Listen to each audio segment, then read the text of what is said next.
자, 우리 형님들, 아침에 눈 딱 떴는데 씻으려고 본 거울 속 내 모습이 왜 이렇게 공허해 보이냐? 이런 생각해 본 적 없어? 솔직히 우리 남자들 살면서 한 번쯤은 다 있잖아. 겉으로 보기엔 멀쩡해. 회사도 잘 다니고 친구들 만나서 술도 한잔하고 아무렇지 않은 척 농담도 던지고. 근데 말이야, 밤에 혼자 딱 남았을 때 한때 내 세상의 전부였던 그 여자 하나가 남기고 간 그 텅 빈 느낌. 심장에 구멍이 뻥 뚫린 것 같은데 그 구멍이 도무지 메꿔지지가 않는 거지. 아프지? 아이고, 말해 뭐해. 오죽 아프겠어. 특히 우리 형들처럼 한번 마음 주면 모든 걸 다 내어주는, 좀 깊이가 있고 책임감 하나는 진짜 끝내주는 그런 남자들일수록 더해. 내 모든 진심을 다 바쳤는데 내 노력이 존중받기는커녕 그냥 가볍게 버려졌다는 그 차가운 사실 앞에 딱 마주했을 때 진짜 세상이 발밑부터 무너지는 기분이지. 나도 알아, 형들. 나도 그랬으니까.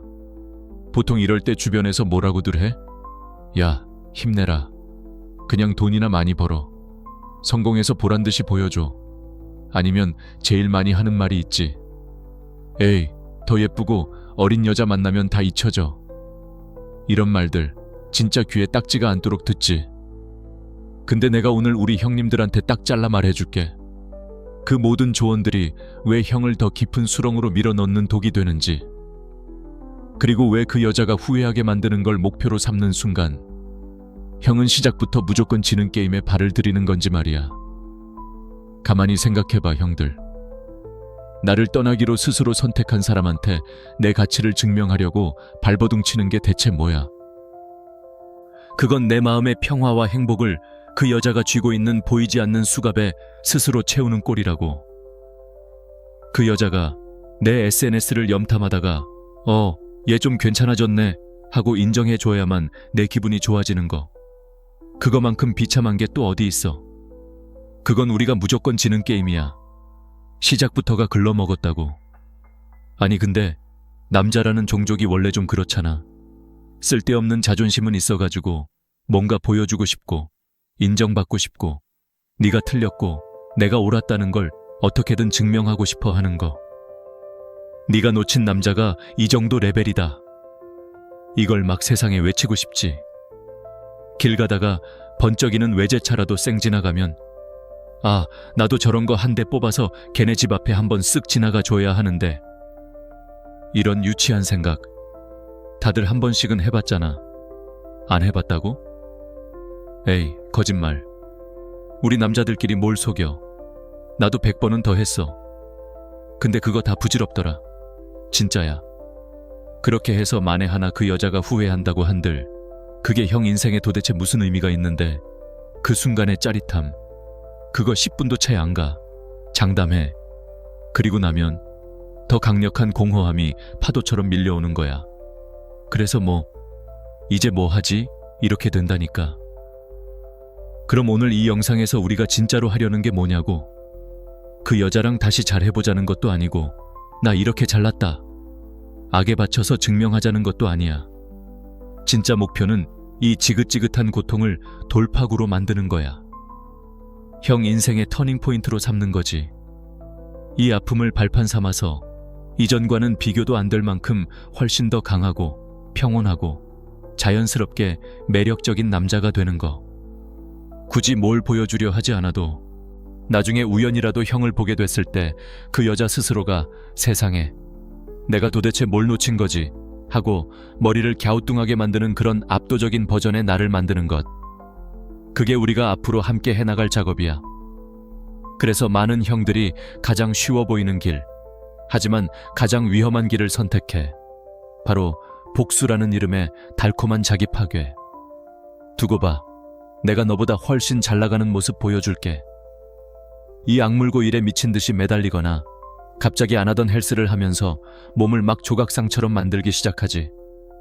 그리고는 보란듯이 SNS에 비싼 시계를 찬 손목, 새로 뽑은 차 핸들을 잡고 있는 사진, 여자들이랑 시끌벅적하게 파티하는 사진 같은 걸 올리는 거야. 온몸으로 외치는 거지. 나 너 없어도 이렇게 잘 살아. 근데 형들, 우리 솔직히 가슴에 손을 얹고 얘기해보자. 그거 진짜 누구 보라고 하는 거야? 형 스스로의 만족감을 위해서 하는 거야. 아니잖아.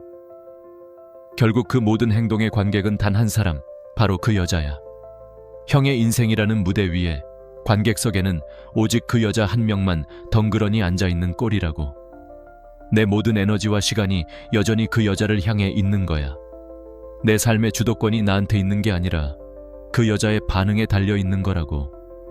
그 여자가 내 SNS를 보고 질투해주길, 후회해주길 바라는 그 마음. 이건 사랑의 또 다른 형태의 구걸일 뿐이야. 제발 나 좀 봐줘. 내가 이렇게 대단해졌어. 네가 틀렸다고 말해줘. 이렇게 목이 터져라 외치고 있는 거랑 똑같아. 아이고, 우리 형들 참나. 그렇게 해서 얻는 게 뭔데? 만약에 그 여자가 아무 반응이 없어. 오히려 보란듯이 새로운 남자친구랑 세상 행복한 사진을 올려. 그럼 형은 어떻게 될까? 아마 지금 느끼는 고통보다 몇 배는 더 큰 무력감과 절망에 빠지게 될걸. 내가 이만큼 노력했는데 아무 소용이 없구나. 나는 역시 안 되는 놈이구나. 이렇게 자존감이 더 바닥을 치게 되는 거야. 이게 바로 내가 말하는 무조건 지는 게임이라는 거야. 돈이나 많이 벌어라는 조언도 마찬가지야. 물론 돈 많이 버는 거 좋지. 자본주의 사회에서 돈이 있으면 할 수 있는 게 많아지니까. 근데 그 동기가 그 여자한테 보여주기 위해서라면 그건 문제가 심각해. 형은 돈을 버는 게 아니라 돈의 노예가 되는 거야. 그 여자의 인정이라는 신기루를 쫓아서 끝없는 사막을 헤매는 거랑 다를 게 없다고. 설령 그렇게 해서 돈을 엄청나게 많이 벌었다고 치자. 그래서 그 돈으로 뭘 할 건데? 그 여자한테 가서 나 돈 많아. 이제 나한테 다시 와. 이럴 거야? 그건 사랑이 아니라 거래지. 그리고 깊이 있는 여자일수록 그런 남자한테 매력을 느낄까? 천만에. 오히려 이 사람은 아직도 나한테서 벗어나지 못했구나. 짠하다. 이렇게 생각할 가능성이 훨씬 높아. 남자 자존심이 이걸 용납할 수 있어? 없잖아. 더 좋은 여자 만나면 돼라는 말은 또 어떻고. 야, 이거 진짜 위험한 말이야. 지금 내 마음속에 뻥 뚫린 구멍을 다른 사람, 즉 인간 반창고로 억지로 틀어막으려는 거잖아. 이건 새로 만나는 그 사람한테도 엄청난 신뢰고 형 자신에게도 못할 짓이야. 이전 사람을 잊기 위해 누군가를 만나면 그 새로운 사람의 모든 것을 이전 사람과 무의식적으로 비교하게 돼. 걔는 이럴 때 웃어줬는데, 걔는 이런 음식을 좋아했는데, 이런 식으로 말이야. 결국 그 관계도 건강하게 흘러갈 수가 없어. 상처가 골마 터졌는데 그 위에 반창고 하나 대충 붙이고 괜찮은 척하는 거랑 똑같아. 결국엔 더 크게 덧나게 돼 있다고. 그러니까 우리 형들, 이제 그런 부질없는 게임은 그만두자고.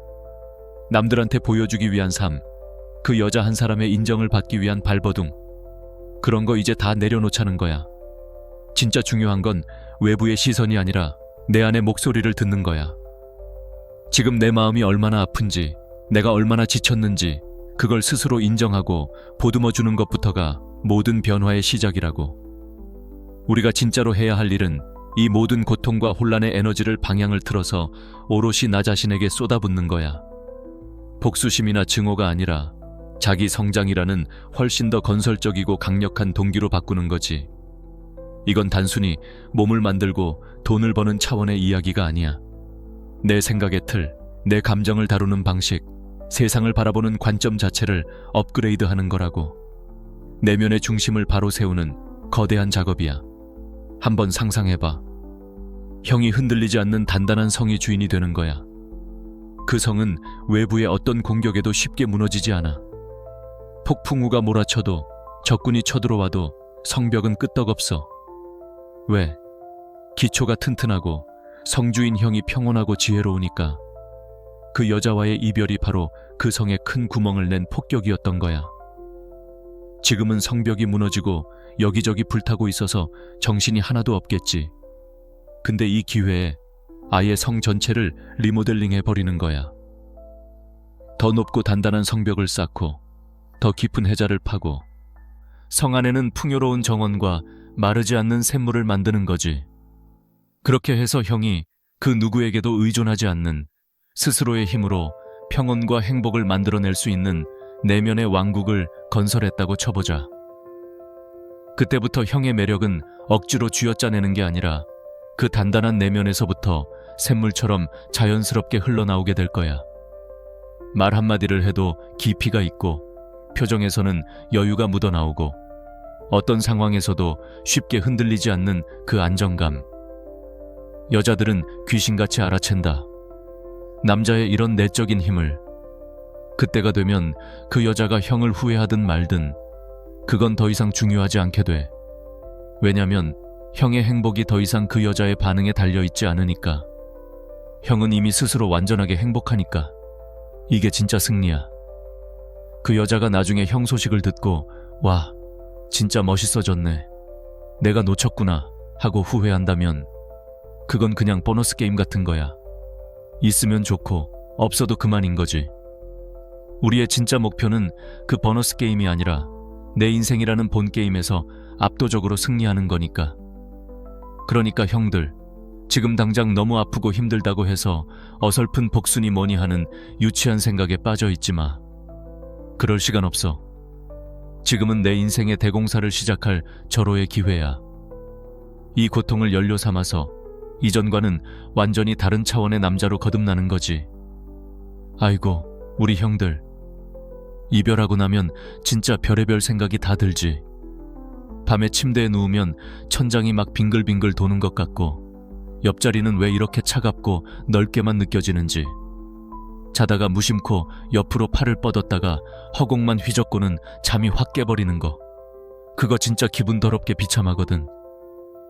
아침에 눈 뜨자마자 습관처럼 핸드폰부터 확인하는데 와야 할 메시지는 없고 쌓여있는 건 광고 알림이나 주식 시황 따위들 뿐일 때.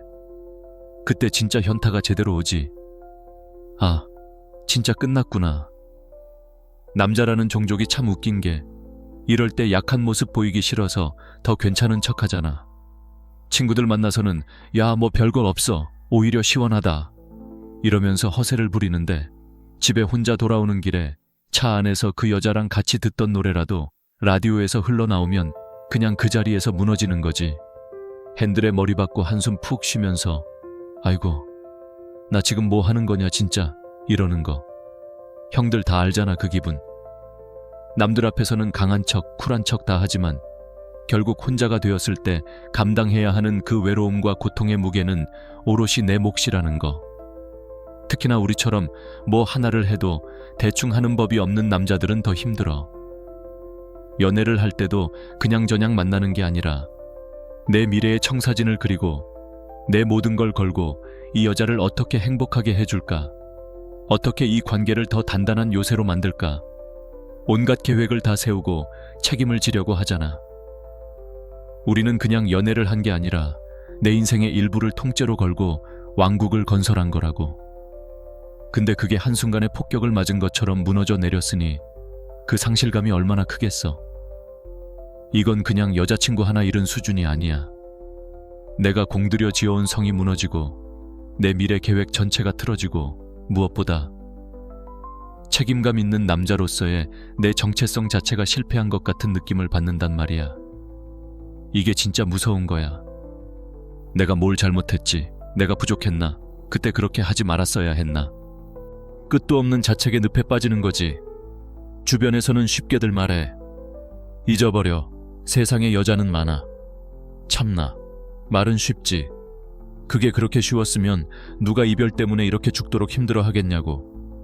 우리 남자들이 무슨 컴퓨터 폴더 정리하듯이 전 여친 폴더 만들어서 휴지통에 휙 버리고 영구 삭제, 이게 되는 종족이 아니잖아. 좋았던 기억, 함께 갔던 장소, 같이 나눴던 농담 하나하나가 뼛속까지 스며들어 있는데 어떻게 그걸 하루아침에 도려내. 오히려 잊으려고 애를 쓸수록 더 선명하게 떠오르지. 술 마시면 더 생각나고 혼자 있으면 더 보고 싶고. 악순환의 연속이야. 자, 그럼 우리 형들, 그 내면의 왕국을 제대로 지으려면 일단 설계도부터 제대로 봐야 할 거 아니야. 무작정 삽부터 푸면 그게 성이 되겠어. 어디 무너져가는 판잣집이 되겠지. 우리가 어떤 행동을 하기 전에 도대체 왜 우리가 이렇게까지 아파하고 왜 그놈의 복수라는 감정에 자꾸만 끌리는지 그 심리적인 배경부터 한번 제대로 씹어먹고 가자고. 아이고, 머리 아픈 얘기 같다고? 에이, 형님들. 남자라는 종족이 원래 이런 근본적인 원리 파헤치는 거 좋아하잖아. 자동차 고장나도 일단 보닛부터 열고 보는 게 우리 아니었어. 똑같아. 내 마음이 고장났으면 그 내부 엔진이 어떻게 돌아가는지 들여다봐야지. 형은 그냥 슬프면 눈물 흘리고 기쁘면 웃는 단순한 기계가 아니라고. 우리 안에는 아주 깊고 복잡한 심리적인 욕구들이라는 게 있어. 내가 진짜 오랜 시간 동안 나 자신을 포함해서 수많은 남자들의 이야기를 들여다보면서 깨달은 게 하나 있어. 그건 뭐냐면 우리가 이별 통보, 즉 거절이라는 상황에 어떻게 반응하는지는 우리가 어릴 때부터 형성된 애착 방식이랑 아주 깊은 관련이 있다는 거야.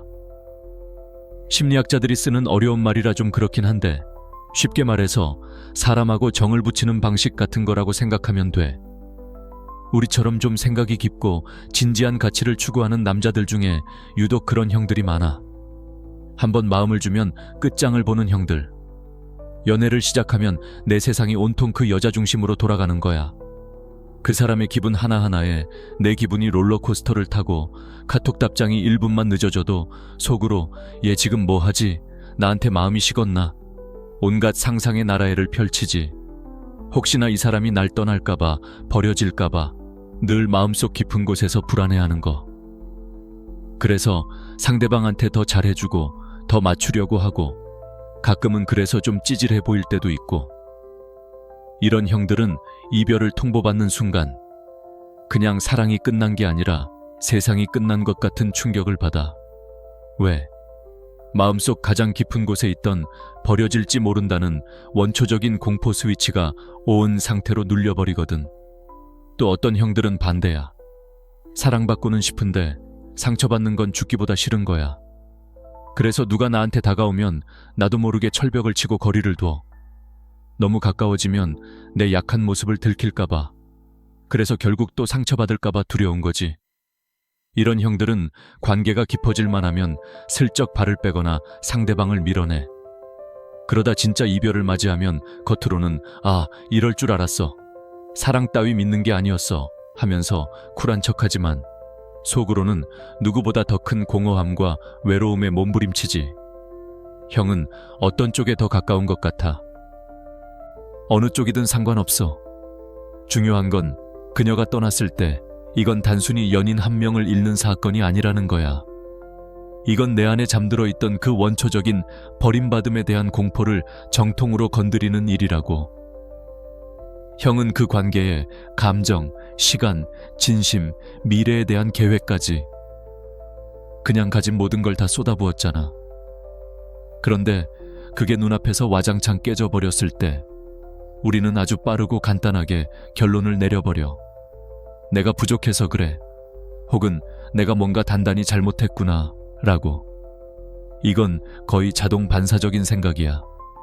이성적인 판단을 거치기도 전에 심장이 먼저 그렇게 결론을 내린다고. 그럼 그 다음에 어떻게 될까? 이 처참한 기분, 이 바닥까지 떨어진 무너진 자존감을 어떻게든 다시 일으켜 세워야 할 거 아니야. 이때 마법처럼 등장하는 해결책이 바로 그 여자가 후회하게 만들고 싶다는 욕구야. 이건 아주 교묘하고 영리한 자기 방어 기제라고. 나는 실패했다라는 고통스러운 감정을 어떻게든 만회하고 상처받은 내 자존심을 회복하려는 필사적인 몸부림인 거지. 생각해봐. 내가 부족해서 차였다는 생각은 너무 아프잖아. 그걸 정면으로 마주할 용기가 없는 거야. 그래서 우리 뇌가 살짝 방향을 트는 거지. 아니야, 나는 부족하지 않았어. 그녀의 선택이 틀렸던 거야. 그걸 내가 증명해 보이겠어. 이렇게 말이야. 고통의 화살을 나 자신에게서 그녀에게로 돌리는 거야. 그녀의 결정이 잘못되었다는 것을 증명해야만 내 가치가 다시 확인받는다고 느끼는 거지. 야, 근데 이게 뭐냐고. 정신 차려봐, 형들. 진짜 내 가치를, 내 인생의 성적표를 왜 나를 떠나간 사람 손에 쥐어주냐고. 그 사람이 빨간 펜으로 참 잘했어요. 도장을 찍어줘야만 내가 괜찮은 사람이 되는 거야. 아이고, 우리 형들 참나. 그건 내 인생의 주권을 포기하는 거나 다름없어. 자, 그럼 이제부터가 진짜 중요한 얘기야.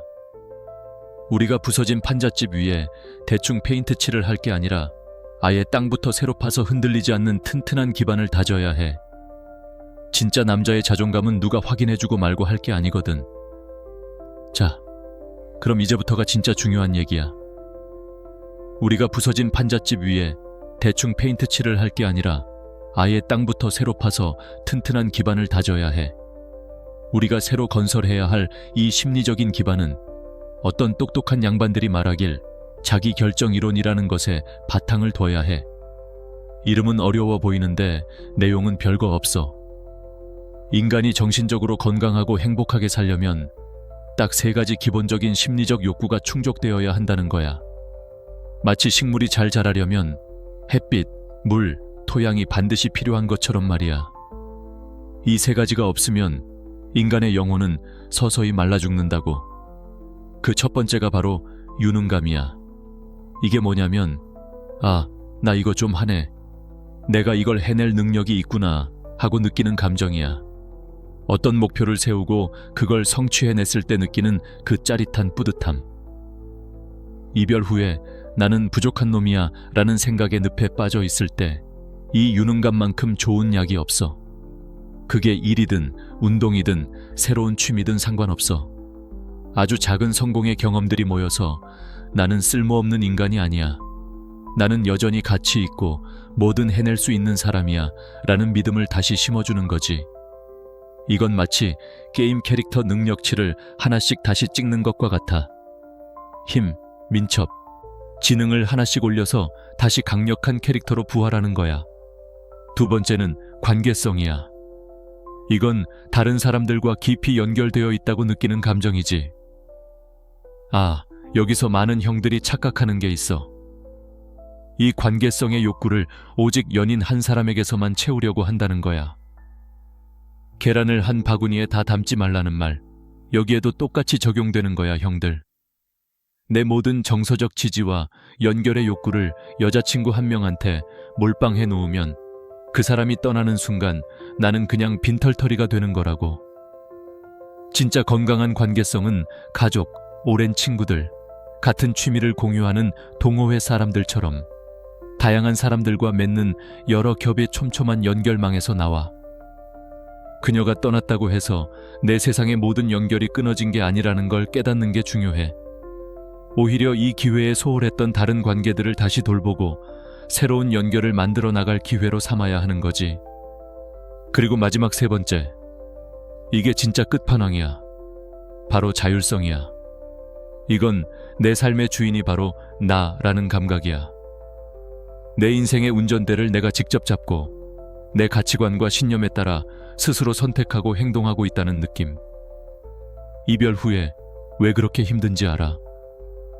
내 행복과 불행의 결정권이 그 여자한테 넘어가 있었기 때문이야.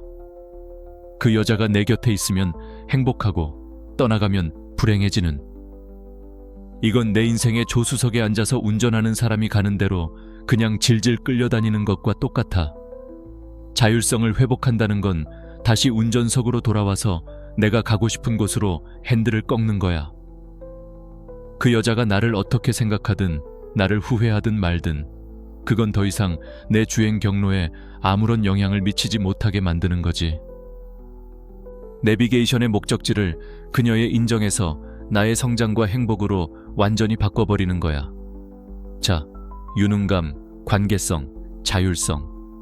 이 3가지가 우리 내면의 왕국을 떠받치는 핵심 기둥이라고 했지. 그럼 우리가 이별 후에 왜 그렇게 속절없이 무너지는지 이제 좀 감이 오지, 형들.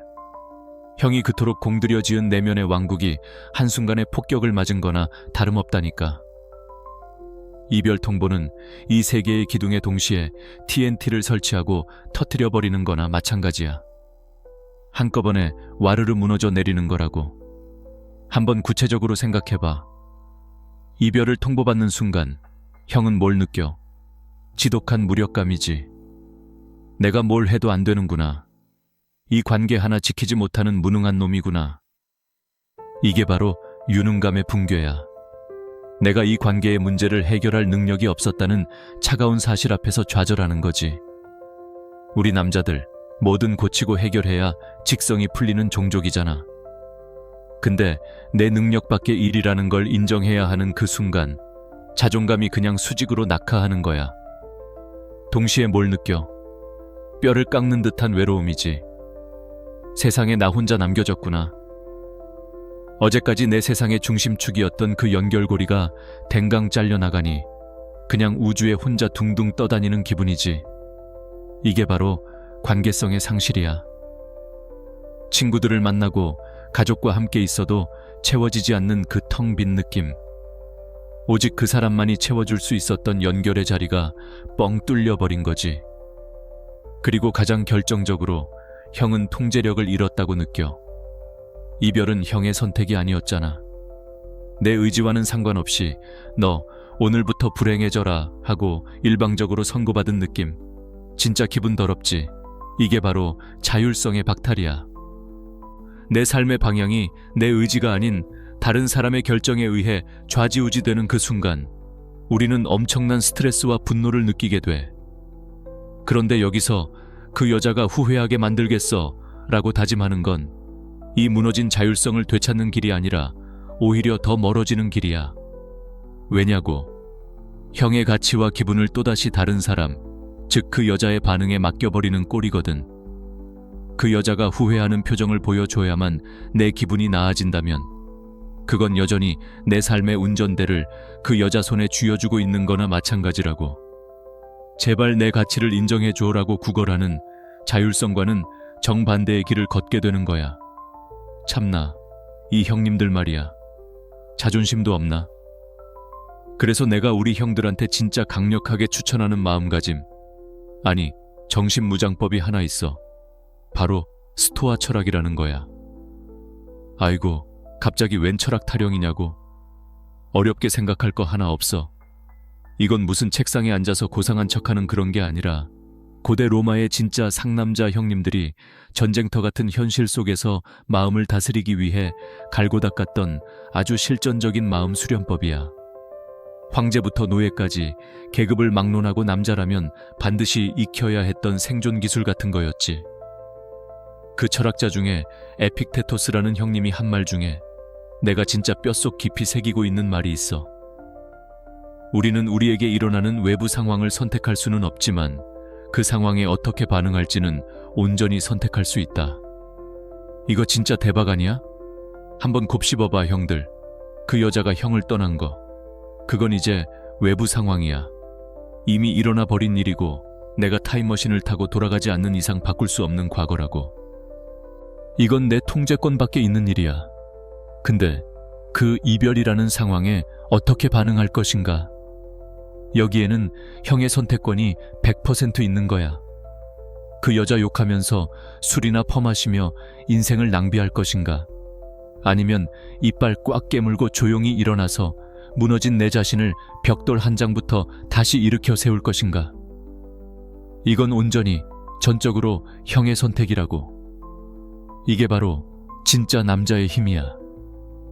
내 통제권 안에 있는 것과 밖에 있는 것을 명확하게 구분하고 내가 통제할 수 있는 것에만 온전히 집중하는 힘. 그 여자의 마음? 내 통제 밖이야.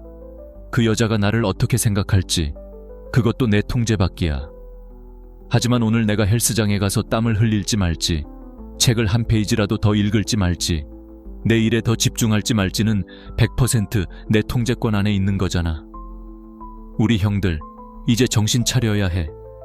우리는 포커스를 그 여자에게서 나에게로 완전히 돌려와야만 해. 외부로부터의 인정을 구걸하는 삶에서 내 안의 힘으로 단단하게 서는 내적 자율성을 쌓아 올리는 삶으로 전환해야 한다고. 이게 진짜 평온함을 얻는 유일한 길이야. 그 누구도, 심지어 한때 내 세상의 전부였던 그 여자조차도 흔들 수 없는 그런 단단한 평온 말이야. 자, 그럼 형들, 스토아 철학이니 자율성이니 하는 거창한 얘기는 잘 알겠는데 그래서 당장 뭘 어쩌라고 이런 생각이 슬슬 들지. 아이고, 우리 남자들 또 이런 구체적인 매뉴얼, 딱 떨어지는 행동 강령 이런 거에 환장하잖아. 추상적인 것 딱 질색이고. 내가 그래서 준비했지. 이 모든 걸 내 삶에 적용했던 수많은 밤들. 모든 게 무너졌을 때 도대체 뭘 해야 하나. 수백 번도 더 고민했던 그 시간들 끝에 내가 딱 3가지 핵심 단계로 정리했어. 이건 그냥 어디서 주워들은 뻔한 조언이 아니야. 무너진 자존감을 일으켜 세우고 내 인생의 주도권을 되찾아오는 책임감 있는 성인 남자를 위한 전략이야. 말만 번지르르하게 하는 게 아니라 진짜 행동으로 보여주는 거지. 자, 그 첫 번째 비결이야. 정신 똑바로 차리고 들어. 행동. 모든 연결 채널을 전략적으로 차단하라. 이건 그냥 연락하지 마 수준의 얘기가 아니야. 이건 전쟁에 임하는 장수의 결단 같은 거라고. 문자 안 하고, 전화 안 하고, 그 여자 SNS 염탐하는 모든 행위 싹 다 금지야. 카톡 프로필 사진 바뀌었나 훔쳐보는 거, 인스타그램 들어가서 좋아요, 누가 눌렀나 확인하는 거. 아이고, 우리 형들, 그런 찌질한 짓은 이제 그만하자. 공동 친구한테 걔 요즘 뭐 한대? 안부 묻는 것도 마찬가지야. 그리고 최악이 뭔지 알아? 나 잘 지내. 이딴 가식적인 안부 문자 보내는 거. 참나, 그거만큼 비참한 게 없어. 그건 나 잘 지내가 아니라 제발 나 좀 봐주세요. 나 아직 당신을 잊지 못했어요라고 온 동네에 광고하고 다니는 꼴이라고. 최소 60일, 길게는 90일 동안은 그냥 이 세상에 그 여자는 없는 사람이다. 이렇게 생각해야 해. 왜 이게 그렇게 효과적이냐고. 이게 바로 우리가 아까 말했던 자율성을 회복하는 가장 첫 번째이자 가장 강력한 행동이기 때문이야. 형이 모든 연락을 딱 끊는 순간, 형은 형의 잠재의식과 그 여자 모두에게 아주 강력한 메시지를 보내는 거야. 내 인생은 더 이상 당신의 존재 유무에 얽매이지 않는다. 이 선언 하나만으로도 형은 빼앗겼던 힘의 절반을 되찾아오는 거라고. 이건 물리적으로나 심리적으로나 거대한 공백을 만들어내는 작업이야. 흙탕물이 가라앉고 맑은 물이 되려면 시간이 필요한 것처럼 형의 감정이 식고 이성적인 판단을 할 수 있는 공간을 억지로라도 만들어내는 거지. 계속 그 여자 SNS 들여다보면서 얘가 오늘 누구랑 카페를 갔네. 이 남자는 누구야? 이딴 생각이나 하고 있으면 그 흙탕물은 평생 맑아질 수가 없어. 물론 이렇게 하면 의도치 않게 희소성의 효과라는 게 작동하기도 해. 사람은 누구나 자신에게서 멀어진 것, 더 이상 가질 수 없는 것을 더 가치 있게 느끼는 법이니까. 근데 형들, 이건 그냥 보너스 게임 같은 거야. 우리의 진짜 목적은 그 여자의 마음을 되돌리는 게 아니라 바로 형 자신의 마음을 되찾는 거라고. 이 대전제는 절대 잊으면 안 돼. 우린 이걸 그 여자를 위해서가 아니라 오로지 형 자신을 위해서 하는 거야. 내 아주 친한 형 중에 형준이 형이라고 있어. 이 형님이 10년 사귄 여자랑 헤어졌어. 아이고, 10년이야, 10년. 형님은 그냥 반쯤 미쳐 있었지. 매일 밤 술 마시고 하루에도 수십 번씩 전 여자친구 카카오톡 프로필 사진이 바뀌었나, 상태 메시지가 바뀌었나 들여다보는 게 일과였어. 잠도 못 자고 회사에서도 거의 잘릴 뻔했지. 내가 보다 못해서 하루는 그 형님을 붙잡고 얘기했어. 형님, 진짜 이러다 죽어. 그냥 다 지워. 차단 같은 거 유치하게 하지 말고 그냥 카톡 어플을 눈에 안 보이는 곳에 처박아둬. 그리고 형이 지금 당장 통제할 수 있는 유일한 거, 저기 헬스장 구석에 있는 쇠덩어리랑 몇 년째 생각만 하고 미뤄뒀던 그 개인 사업 계획서, 거기에 딱 3달만 미쳐봐. 죽었다 생각하고. 처음엔 욕을 바가지로 하던 형님이 지푸라기라도 잡는 심정으로 내 말을 따랐어. 그리고 정확히 3달 뒤에 만났는데 세상에나 사람이 달라져 있는 거야. 그 여자 얘기가 먼저 나올 줄 알았는데 뜬금없이 데드리프트 무게친 얘기를 하고 자기 사업 아이템에 대해서 눈을 반짝이면서 설명하는 거야. 그래서 내가 물었지. 형님, 이제 그분 생각은 좀 안 나요? 그랬더니 형님이 씩 웃으면서 뭐라는 줄 알아? 어? 아, 그러고 보니 요새 걔 생각할 시간이 없었네. 이거야, 형들. 이게 핵심이야. 목표가 그녀를 잊는 것이 되어서는 안 돼. 목표는 그녀를 생각할 시간조차 없을 만큼 내 인생을 재밌는 것들로 꽉 채우는 것이 되어야 한다고. 형준이 형은 헬스장에서 더 무거운 무게를 들어 올리고 자기 사업 계획서를 구체화하는 과정에서 잃어버렸던 유능감을 되찾은 거야. 아, 나 아직 안 죽었구나. 나 이런 것도 해낼 수 있는 놈이구나. 나중에 그 여자한테서 연락이 왔냐고? 왔지. 당연히 와. 내가 장담해, 형들. 그렇게 매달릴 땐 쳐다도 안 보던 사람들이 내가 자기 없이도 잘 살기 시작하면 귀신같이 연락이 와. 그때 형준이 형은 어떻게 반응했을까? 아주 침착하고 짧게 일상적인 안부를 묻는 친구처럼 대했어. 거기엔 어떤 분노나 원망, 아쉬움도 섞여 있지 않았지. 왜냐고? 그는 이미 다른 곳에서 자신의 가치를 찾았기 때문이야. 그 여자의 인정이나 후회 따위는 더 이상 그의 자존감에 아무런 영향을 주지 못했던 거지. 이게 진짜 승리야. 이게 우리가 말하는 자율성의 완성이고. 자, 첫 번째 단계에서 모든 연결을 끊어내고 거대한 심리적 공백을 만들었잖아. 형의 하루에서 그 여자를 염탐하고 그 여자 생각을 하던 그 끈적끈적한 시간들을 돌려낸 거야. 그럼 이제 뭘 해야 할까? 그 텅 빈 공간을 그냥 놔두면? 아이고, 거기엔 불안과 후회, 잡생각이라는 잡초만 무성하게 자라는 거야. 우리는 그 텅 빈 대지에 우리 왕국의 주춧돌을 놓고 기둥을 세워야 해. 그게 바로 두 번째 비결이야. 행동. 규율로 내면의 왕국을 재건하라. 뜬구름 잡는 소리가 아니야. 아주 구체적인 행동 지침이야. 형 인생에서 그동안 연애하느라 혹은 그냥 바쁘다는 핑계로 소홀했던 3가지 영역을 정해. 그리고 딱 6개월만 누가 보든 말든 알아주든 말든 그냥 묵묵하게 기계처럼 그 약속을 지키겠다고 스스로와 계약하는 거야. 예를 들면 이런 거지. 첫째, 건강. 매일 아침 6시에 일어나서 30분씩 동네 한 바퀴를 뛴다. 둘째, 커리어. 퇴근하고 집에 와서 딱 1시간만 내 몸값을 올려줄 수 있는 새로운 기술, 예를 들어 코딩이나 외국어를 공부한다. 셋째, 깊이 있는 취미. 주말마다 기타를 배우거나 일주일에 철학책을 딱 1권씩 읽고 내 생각을 정리해본다. 왜 이게 중요하냐고. 이게 바로 우리가 잃어버렸던 유능감을 가장 확실하게 되찾아오는 방법이기 때문이야. 나는 실패자야. 나는 무능해라는 생각의 늪에 빠져 있을 때 이 작은 성공의 경험들이 쌓이고 쌓여서 그 부정적인 생각들을 밀어내는 거라고. 아침에 알람 울릴 때 5분 더 자고 싶은 유혹을 이기고 벌떡 일어나서 뛰고 들어왔을 때의 그 작은 성취감. 어제는 이해가 안 되던 코드가 오늘은 이해가 될 때의 그 짜릿함. 이런 것들이 모여서 나 봐라, 나 제법인데? 하는 생각을 하게 만든다고. 이렇게 땀과 노력으로 쌓아 올린 자존감은 남이 너 참 멋있다, 칭찬 한마디 해줘서 생기는 그런 얄팍한 자신감과는 차원이 달라. 그건 그냥 솜사탕 같은 거야. 달콤하지만 입에 넣는 순간 사라져버리지. 하지만 이건 내 시간과 인내로 만든 누구도 뺏어갈 수 없는 진짜 내 자산, 내 근육이 되는 거야.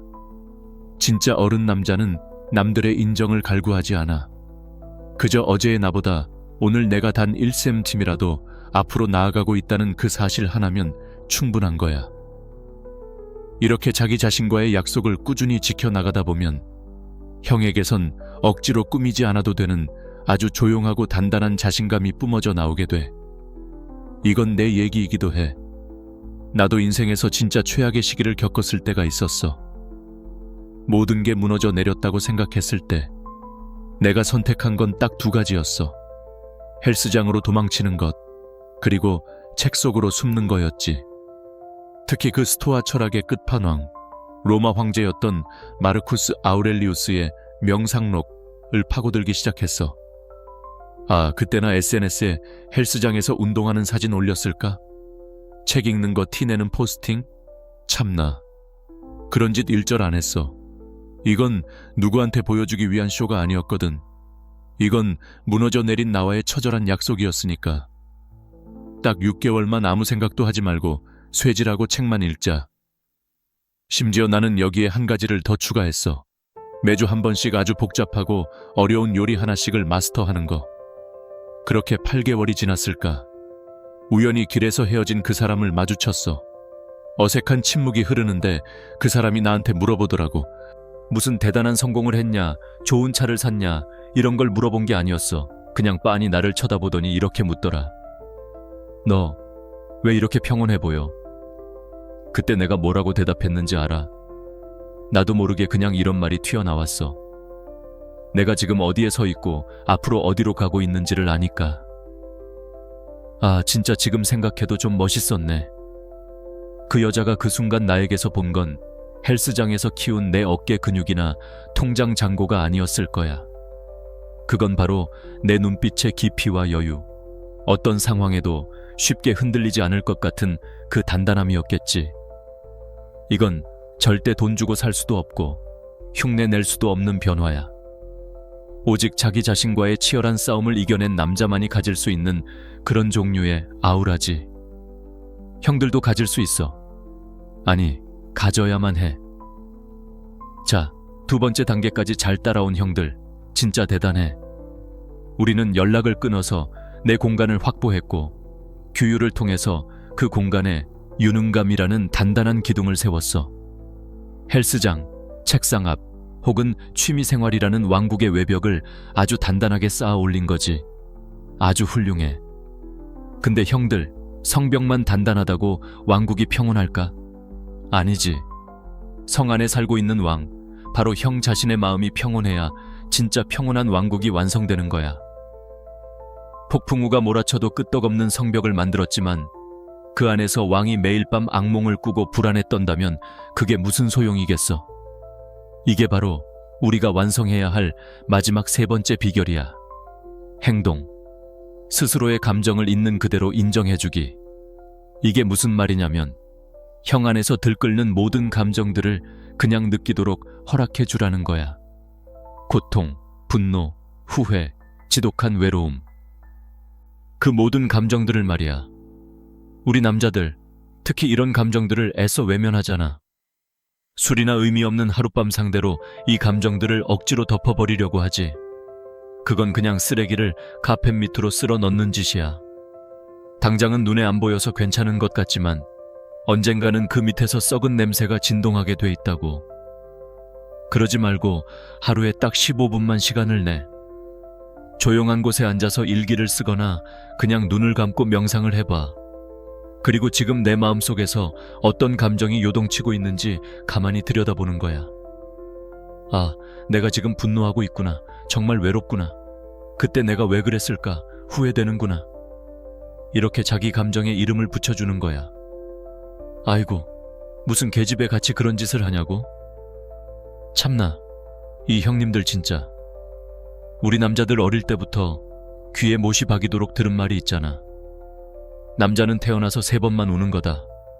강해져야 해. 이런 말들. 근데 진짜 강한 게 뭔지 알아? 감정을 억누르고 안 아픈 척하는 게 강한 게 아니야.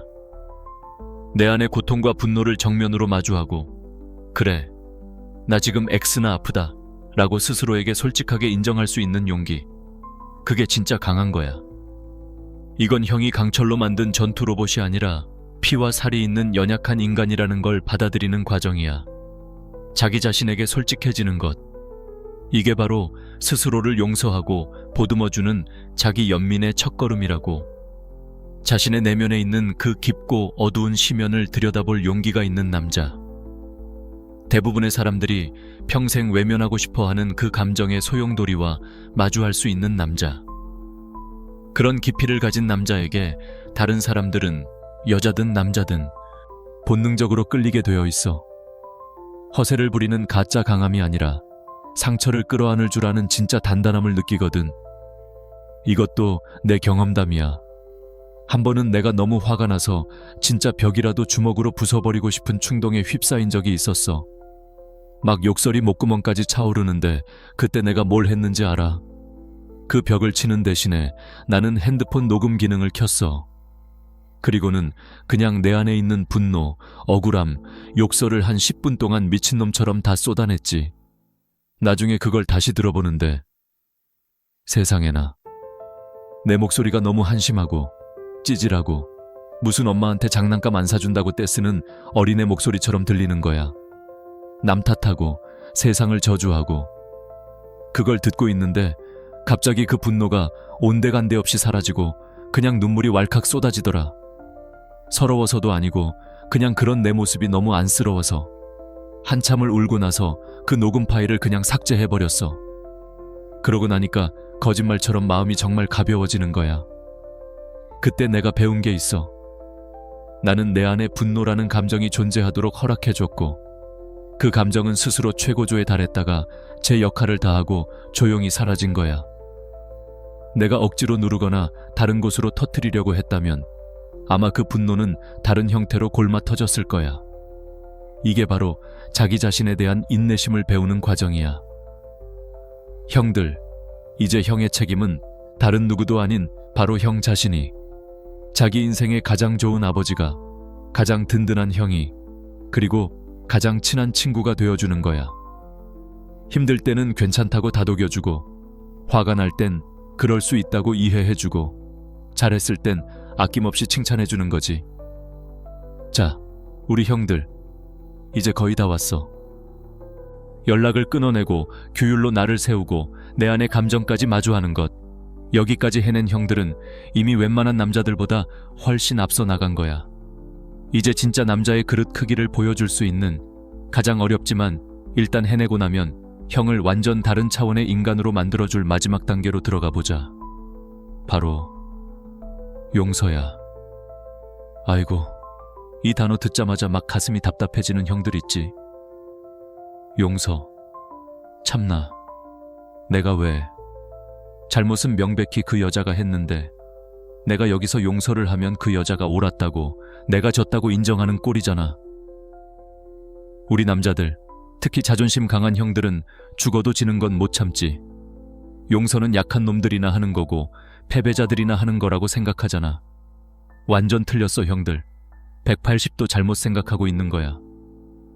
그 여자를 용서하는 건 나약함의 증거가 아니라 자율성의 최고 경지야. 이건 그 여자를 위한 행동이 아니라 오로지 나 자신을 위한 가장 이기적인 행동이라고. 한번 생각해봐. 누군가를 계속 미워하고 원망하는 건 내 마음 한구석에 그 사람을 위한 감정의 월세방을 공짜로 내주고 있는 거나 마찬가지야. 그 방에 갇힌 건 그 사람이 아니라 바로 형 자신이라고. 그 여자는 지금쯤 새로운 남자 만나서 잘 먹고 잘 살고 있을지도 모르는데 형은 밤마다 그 방에 들어가서 과거의 상처를 되새김질하며 혼자 고통받고 있는 거야. 그 여자를 용서한다는 건 이제 방 빼, 내 마음의 평화를 더 이상 당신의 과거 잘못에 저당 잡히지 않겠어 라고 선언하고 그 세입자를 내쫓아버리는 행위야. 내 감정의 주도권을 온전히 되찾아오는 지극히 능동적이고 강력한 행동이라고. 그 여자가 했던 행동에 동의하라는 게 아니야. 그래, 네가 옳았어, 이게 아니라고. 그냥 그 증오와 원망이라는 무거운 짐을 이제 그만 내려놓고 형은 형의 갈 길을 가기로 선택하는 거지. 과거에 묶여있던 그 막대한 감정 에너지를 해방시켜서 미래를 만드는 데 쓰는 거야. 그 방을 비워내야 그 자리에 새로운 가능성과 새로운 사람을 들일 수 있을 거 아니야. 근데 솔직히 그 여자를 용서하는 것보다 100배는 더 어려운 게 있어. 이건 특히 우리처럼 생각이 깊고 책임감 강한 남자들이 빠지기 쉬운 가장 깊고 어두운 늪이야. 바로 나 자신을 용서하는 거. 밤에 침대에 누우면, 술 한잔 들어가면 머릿속에서 계속해서 그 장면들이 흑백 영화처럼 재생되잖아. 아, 그때 내가 그 말을 하지 말았어야 했는데, 내가 조금만 더 현명하게 대처했더라면 결국 다 내 탓이야 하면서 스스로를 끝도 없이 괴롭히는 거. 과거에 부족했던 내 모습을 현재의 내가 계속해서 채찍질하는 거지. 이별에 대한 책임감을 느끼는 거? 당연하지. 그건 잘못이 아니야. 오히려 그건 어른 남자의 미덕이지. 하지만 형들, 책임감이 죄책감은 아니야. 이 둘을 반드시 구분해야 해. 형은 그 관계에서 형이 했던 행동과 말에 책임이 있어. 하지만 형이라는 존재 자체가 무슨 용서받지 못할 죄를 지은 악당은 아니라고. 그때의 형은 그 당시 형이 가지고 있던 지식과 경험, 그리고 마음의 그릇 안에서 최선을 다했을 뿐이야. 그게 그때 형의 한계였던 거지. 그걸 인정해야 해. 지금의 형이 보기엔 그게 어리석고 부족해 보일지 몰라도 그땐 그게 형이 할 수 있는 전부였다고. 스스로를 용서한다는 건 무슨 거창한 의식이 아니야. 그냥 조용히 끈기 있게 스스로를 받아들여주는 거야. 나는 완벽한 인간이 아니다. 나는 실수를 한다. 그리고 나는 그 실수를 통해 배우고 성장하는 중이다. 라고 스스로에게 말해주는 거지. 이별은 형 인생이라는 아주 두꺼운 책의 한 챕터일 뿐이야. 그 챕터가 슬프고 쓰라리다고 해서 형이라는 책 전체가 실패작이 되는 건 아니잖아. 그 다음 챕터를 써내려갈 펜은 여전히 형의 손에 쥐어져 있다고. 그 챕터를 어떻게 써내려갈지는 온전히 형의 몫이야. 과거라는 챕터에 계속 머물면서 같은 문장만 반복해서 읽을 건지 아니면 용기 있게 다음 페이지로 넘어갈 건지 그 선택은 형만이 할 수 있어. 이렇게 스스로에게 솔직하고 따뜻하고 관대해진 남자에게서는 아주 강력한 울림, 즉 아우라가 생겨나. 그 여자가 혹은 그 어떤 가치 있는 다른 여자가 형을 봤다고 상상해봐. 그 여자의 눈에 비친 형은 더 이상 과거의 상처에 징징대는 남자가 아니야. 인생의 거대한 폭풍우를 겪고도 남 탓이나 자기 비하에 빠져 있지 않고 오히려 그 상처를 자신의 일부로 끌어안고 더 깊어진 눈으로 따뜻하고 침착하고 책임감 있게 자신의 길을 뚜벅뚜벅 걸어가는 남자야. 그런 남자는 그냥 매력적이다라는 말을 넘어서 그냥 존재 자체로 안전한 항구처럼 느껴져. 왠지 모르게 기대고 싶고 내 이야기를 털어놓고 싶어지지. 아, 이 사람 곁에서는 나도 내 상처와 약점을 드러내도 괜찮겠구나 하는 깊은 신뢰감을 주지. 그때가 되면 그 여자는 진짜 후회하게 될 거야. 형이 더 좋은 차를 타고 더 비싼 시계를 차서가 아니야.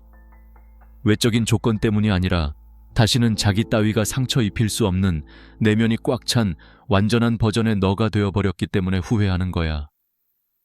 예전에는 자기 말 한마디에 흔들리고 자기 기분에 따라 울고 웃던 그 남자가 이제는 자기 존재와는 아무 상관없이 스스로의 힘으로 평온과 행복을 만들어내는 도저히 닿을 수 없는 사람이 되어버린 거지. 그게 진짜 복수고 진짜 승리야. 자, 우리 형들, 여기까지 오느라 진짜 고생 많았어. 긴 여정이었지. 우리는 지독한 이별의 고통이라는 그 어둡고 축축한 동굴에서 출발해서 왜 우리처럼 괜찮은 남자들이 그렇게 아파하는지, 그놈의 자율성이라는 심리적 욕구가 뭔지 함께 파헤쳐봤어. 그리고 마침내 무너진 내 자신을 다시 일으켜 세울 3가지 구체적인 행동 강령까지 함께 알아봤지. 이 길고 긴 이야기의 핵심 메시지는 사실 아주 간단해. 진짜 복수는 그 여자를 불행하게 만드는 게 아니라 그 여자 없이도 완벽하게 평온해지는 내 자신을 찾는 거야. 무슨 복수 계획 같은 거 세울 필요 없어. 아이고, 그런 건 아직 정신 못 차린 어린애들이나 하는 짓이지. 형은 깊이가 있고 책임감이 있는 어른 남자잖아. 형이 집중해야 할 건 빼앗겼던 내 인생의 주도권을 되찾아오고 규율과 인내심으로 형의 내면의 왕국을 재건하는 거야. 그리고 스스로에게 솔직해지고 과거의 나를 너그럽게 용서해줄 때 형에게서는 조용하지만 그 누구도 무시할 수 없는 강력한 에너지가 뿜어져 나오게 될 거야. 자, 이제 심호흡 한번 크게 해봐, 형들. 그냥 이 이야기들 듣고 고개만 끄덕이지 마, 제발. 우리는 말만 번지르르하게 하는 놈들이 아니라 행동하는 남자가 되자고. 그래서 내가 형들한테 부탁이 하나 있어. 이 영상 밑에 댓글로 숫자 3 하나만 남겨줘. 이건 그냥 숫자가 아니야. 우리가 함께 이야기 나눈 그 3가지 행동 강령을 의미하는 동시에 형이 자기 자신에게 하는 조용한 맹세 같은 거야. 나는 이제부터 자율성을 선택하겠다. 나는 규율을 선택하겠다. 나는 용서를 선택하겠다. 나는 그 무엇보다 내 마음의 평화를 선택하겠다. 는 자기 자신과의 약속 말이야. 이것 하나만은 꼭 기억해줘, 형들. 당신처럼 가치 있고 깊이 있는 남자가 과거의 그 혼돈과 질척거림에 등을 돌리고 묵묵히 그리고 끈질기게 자신의 단단한 미래를 건설하기 시작할 때 바로 그 순간 형은 그 누구도 거부할 수 없는 남자가 되는 거야. 그건 겉으로 보이는 외모나 재력 때문이 아니야. 그건 형의 영혼, 그 깊이 때문이야. 나는 우리 형들을 믿어. 몸 잘 챙기고 밥 잘 챙겨 먹고 다른 사람이 아닌 형이 항상 마음속으로 되고 싶었던 바로 그 남자가 되길 바라. 진정한 연결을 찾길 바라. 그 시작은 다른 누구도 아닌 자기 자신과의 건강한 연결부터 시작된다는 거 잊지 말고. 그럼 다음 영상에서 봅시다, 우리 형님들.